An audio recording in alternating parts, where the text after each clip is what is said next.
मंदसौर नगर पालिका परिषद में वित्तीय वर्ष 2026-27 के लिए 545 करोड़ रुपए का विकासशील बजट पेश किया गया। राजस्व सभापति कौशल्या प्रहलाद बंधवार द्वारा प्रस्तुत ये बजट शहर के समग्र विकास, आधारभूत सुविधाओं के विस्तार और निकाय की आर्थिक मजबूती को ध्यान में रखकर तैयार किया गया है। पिछले वर्ष के 542 करोड़ रुपए के बजट की तुलना में इस बार 3 करोड़ रुपए की वृद्धि की गई है। बजट में मुख्यमंत्री शहरी अधोसंरचना योजना के तहत 5 करोड़ रुपए से अधिक की लागत से सीसी रोड, नालों का निर्माण और विभिन्न विकास कार्यों के प्रावधान किए गए हैं। गीता भवन और तालाब सौंदर्यीकरण, शहर में 15 करोड़ रुपए से अधिक की लागत से गीता भवन निर्माण प्रस्तावित है। इसके अलावा 2 करोड़ 50 लाख रुपए से अधिक की राशि से तेलिया तालाब के सौंदर्यीकरण का कार्य किया जाएगा, जिससे शहर की सुंदरता और पर्यटन आकर्षण बढ़ेगा। स्वच्छ भारत मिशन के अंतर्गत आधुनिक शौचालय और मूत्रालयों का निर्माण किया जाएगा। अभिनंदन क्षेत्र में फिल्टर प्लांट की स्थापना के साथ ही अमृत योजना के तहत नई पानी की टंकियां और फिल्टर प्लांट लगाए जाएंगे, जिससे नागरिकों को स्वच्छ पेयजल उपलब्ध हो सके।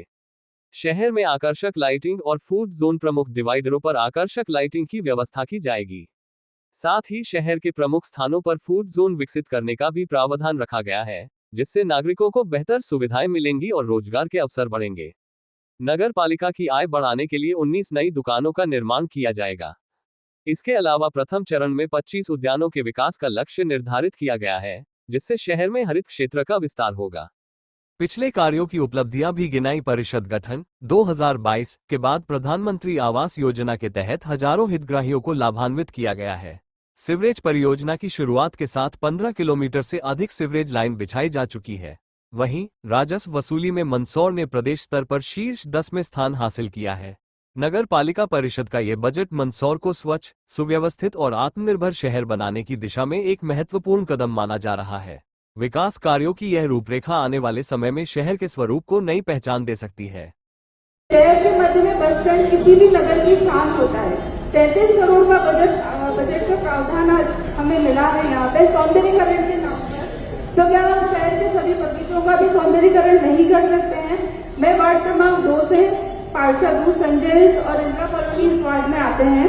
इधर पे एक भी बगीचा नहीं है, एक छोटा बगीचा भी नहीं है जिसमें कि बुजुर्ग महिलाएं और बच्चे जाकर के बैठ सकें। उसके बाद में पिछले साल ये पेज नंबर 12 है, बजट व्यय वित्तीय, इसमें 12 पेज पे 24 नंबर जो पॉइंट है उसमें नार से तालाब का गहरीकरण, सौंदर्यीकरण, रिंग वॉल निर्माण और भी बहुत सारी चीजें लिखी गई हैं। लेकिन इसमें पिछले साल भी बजट में लिया गया था और इस साल भी इसको बजट में लिया गया है, लेकिन आज भी वही स्थिति है जो पिछले साल थी। तो प्लीज मेरा आपसे निवेदन है कि कम से कम ज्यादा बच्चे तो बगीचों को इतना तो आप सौंदर्यीकरण कर दें ताकि लोग जाकर वहाँ बैठ सकें, बच्चे बुजुर्ग वहाँ पे जाके आराम कर सकें।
सबसे पहले मैं बहन कौशल्या जी बंधवार को, जो कि आप राजस्व सभापति हैं, आपने बहुत ही अच्छा बजट पेश किया और इसमें सभी वर्गों को ध्यान में रखते हुए और आम जन पे कोई किसी प्रकार का भार ना रहे, इस तरह का बजट आपने प्रस्तुत किया है। और बहनों के लिए, क्योंकि आप एक मातृशक्ति हैं, तो अपने मातृशक्ति के लिए नगर में 5 पिंक सुविधागार और टॉयलेट बनाए गए हैं। और बाकी सब भी जो बुनियादी सुविधाएं हैं वो सब हमारे नगरवासियों को मिले, ऐसा आपने प्रावधान किया। तो एक बार पुनः हमारी बहन कौशल्या जी बंदवार को बहुत बहुत धन्यवाद देती हूँ। आपने वास्तविकता में बहुत ही सभी जनमानस को ध्यान में रखते हुए बजट पेश किया। मंदसौर नगर पालिका का 545 करोड़ 38 लाख रुपए का एक बजट आज यहाँ पारित हुआ है। मेरा बहुत छोटे शब्दों में, साफ शब्दों में ये कहना है कि 545 करोड़ एक साल का अगर हम बजट रख रहे हैं तो क्या वजह है कि मंदसौर के लोग एक दिन छोड़ के पानी पीने को मजबूर हैं? क्या वजह है कि मंदसौर की शहर की सड़कों की स्थिति खराब है? क्या वजह है कि लोगों की नालियाँ टूटी हुई हैं? संपूर्ण पुराने शहर एरिए की नालियाँ टूटी हुई हैं, जिसके नालियों का पानी घरों में घुस रहा है और मकान क्षतिग्रस्त हो रहे हैं। क्या वजह है कि साफ सफाई पूरी तरीके से नहीं हो पा रही है? इतना अरबों रुपए का बजट, 545 करोड़ रुपए कोई छोटी मोटी राशि नहीं होती और ये एक साल की राशि है। इस तरीके के हम 4 बजट पेश कर चुके हैं। उन 4 बजट पेश करने के बाद भी आज भी स्थिति